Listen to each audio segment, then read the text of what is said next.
بسم اللہ الرحمن الرحیم۔ انشاءاللہ جیب کٹ گئی۔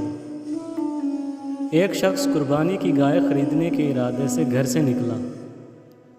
راستے میں ایک ملاقاتی نے پوچھا کہاں کا ارادہ ہے؟ تو انہوں نے جواب دیا کہ بکرا منڈی جا رہا ہوں، جانور خریدنے کا ارادہ ہے، جانور لے کر ابھی واپس آؤں گا۔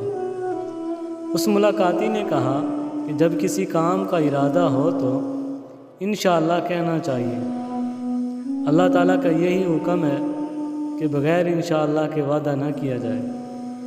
یہ نہ کہا جائے کہ کل میں یہ ضرور کام کروں گا، بلکہ انشاءاللہ کے حوالہ سے کہا جائے کہ انشاءاللہ کل یہ کام ضرور کروں گا۔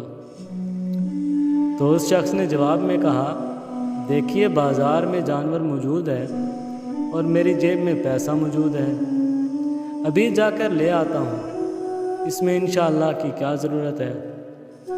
ملاقاتی نے سمجھایا کہ یہ میرے اللہ کا حکم ہے، اس لیے کہ اللہ تعالیٰ کی چاہت کے بغیر کوئی کام نہیں ہو سکتا۔ اللہ تعالیٰ اسباب کے تابع نہیں ہیں، لیکن اسباب اللہ تعالیٰ کے حکم کے تابع ہیں۔ ایسے دعویٰ نہ کرو، یہ بات اللہ تعالیٰ کو ناپسند۔ بات آئی گئی ہو گئی، دونوں اپنے اپنے رخ پر روانہ ہوئے۔ یہ صاحب بازار میں داخل ہوئے، جانور پسند آ گیا، سودا طے پا گیا۔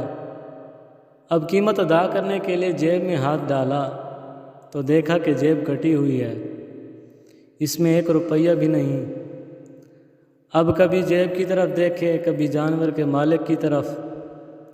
جانور کے مالک نے پریشانی کا سبب پوچھا تو اپنا حال اس طرح پیش کیا، صاحب میں انشاءاللہ گھر سے رقم لے کر نکلا، انشاءاللہ راستے میں ایک شخص سے ملاقات ہوئی، انشاءاللہ انہوں نے انشاءاللہ کہنے کی ترغیب دی، انشاءاللہ میں نے اس کی بات نہیں مانی، انشاءاللہ میں گاڑی میں بیٹھا، انشاءاللہ بازار میں داخل ہوا، انشاءاللہ آپ سے سودا کیا، انشاءاللہ اب جیب میں ہاتھ ڈالا تو دوسری طرف سے نکل آیا، انشاءاللہ جیب کٹ گئی۔